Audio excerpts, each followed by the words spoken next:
The upper limbs is a part of the appendicular skeleton. Each upper limb is composed of 30 long and short bones. The upper limbs, the upper limbs could be divided into three regions. The arm region, which begins from the shoulder,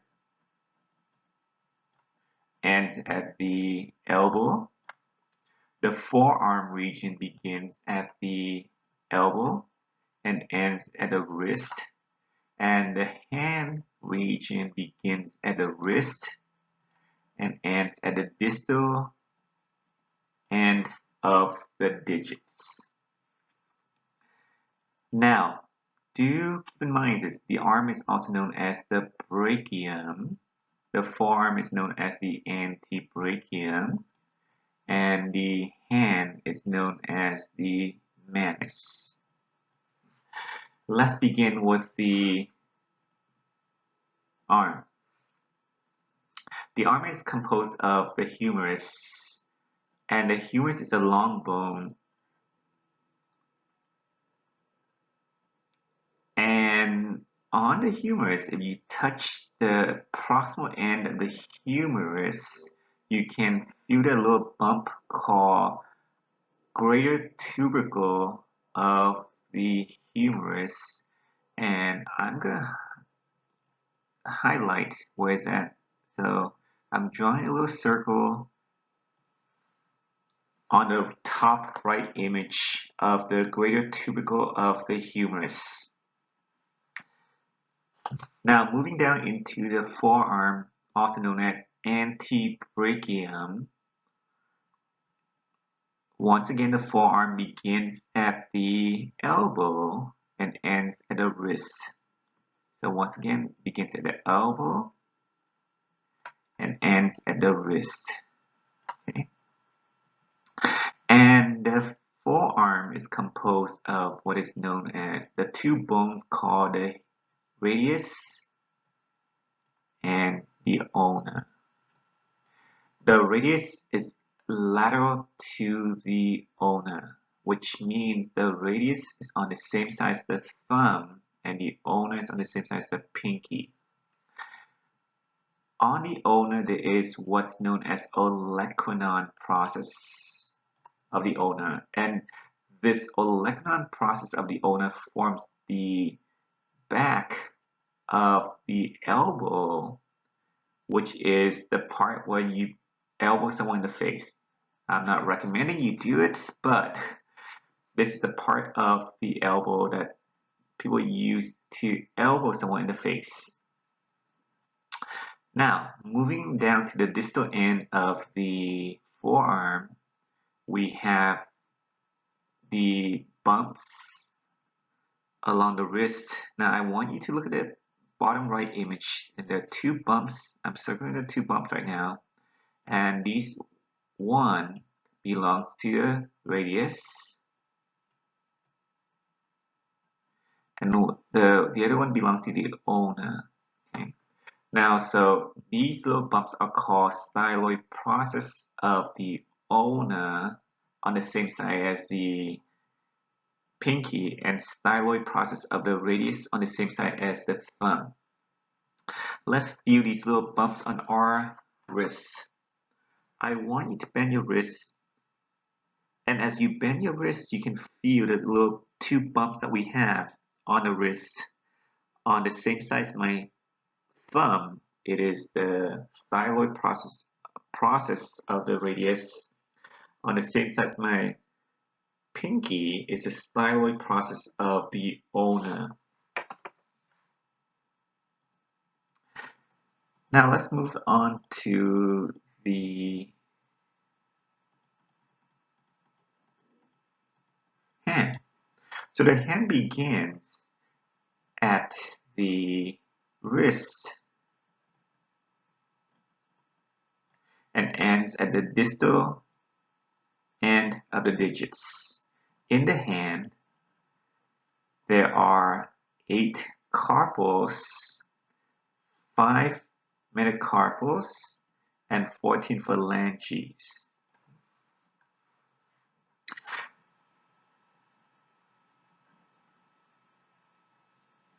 So let's begin with the hand.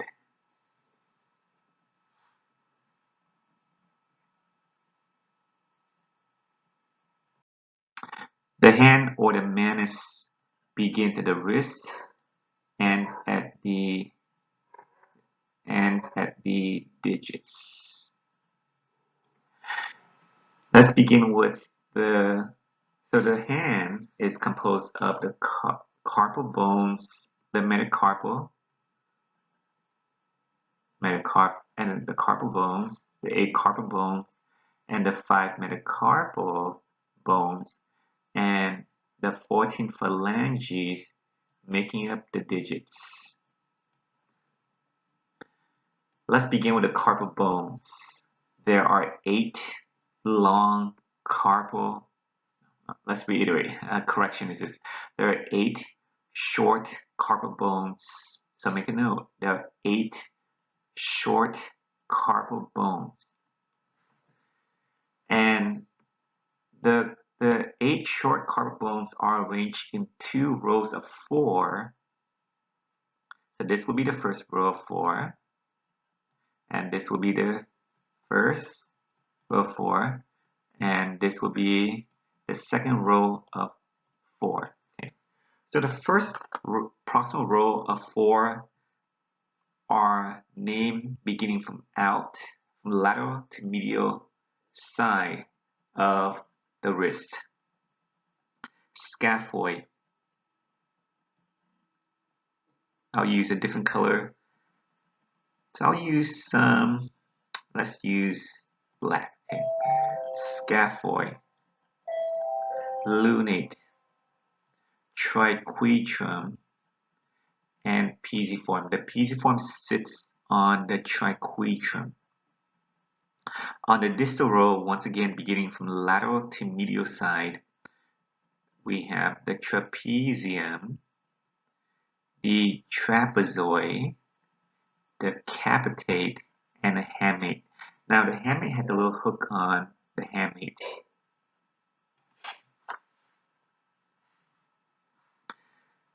Now so we're done with the carpals. Let's go on to the metacarpals. So the metacarpal, there are 5 long metacarpal bones. They are longer than they are wide. Now and you name them as metacarpal 1, metacarpal 2, metacarpal 3, metacarpal 4, and metacarpal 5. The first metacarpal is on the same side as your thumb, and you proceed going from lateral to medial. So your thumb is more lateral to your pinky, so which means the metacarpal 1 is on the same side as the thumb. Metacarpal 2 is going to be on the same side as the index finger. Metacarpal 3 is on the same side, aligns with the middle finger. Metacarpal 4 aligns with the ring finger, and metacarpal 5 aligns with the pinky. And last one would be the phalanges. The phalanges are also long bones. They make up the digits. So if you look at the finger versus the thumb, in the thumb, I want you to curve your thumb. You can see that there are 2 phalanges, and the fingers have 3 phalanges. And so the phalanges are named as proximal phalanx or phalange, middle phalanx or phalange, and distal phalanx and or phalange. Now all fingers have 3 phalanges, but the thumb only has 2 phalanges. 1, 2. The thumb does not have a middle phalanx. So on the exam, if I were to ask a question like this, all fingers have 3 phalanges. True or false? True. The thumb has 2 phalanges. True or false? True. The thumb is missing the middle phalanx. True or false? True. The last question is all digits have 3 phalanges. True or false? False. The fingers have 3 phalanges, but the thumb or the pollex only has 2 phalanges, and the pollex or the thumb is missing the middle phalanx.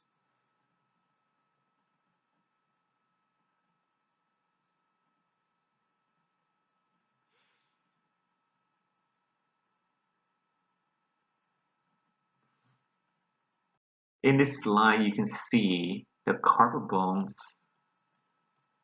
bottom image, forms what's called a carpal tunnel, which houses the nerve and the tendons of the muscles to the hand. Now,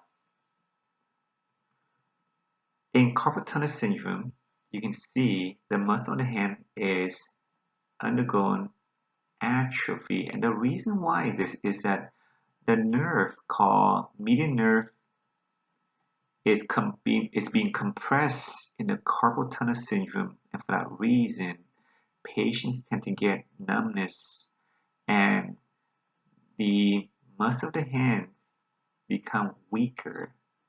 And as you can see from this is that the muscle undergoes atrophy. And the nerve involved is going to be called median nerve. And we will come back to this nerve in the next module or the next exam. In this image, you can actually see is that the pisiform of the carpal bones can be felt along the same side as the pinky. So this is the pinky.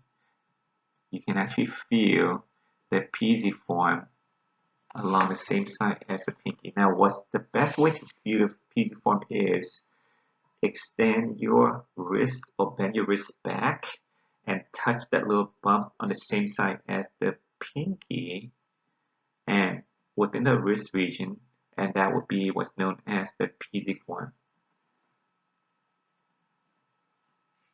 Don't get this confused with the styloid process of the ulna. And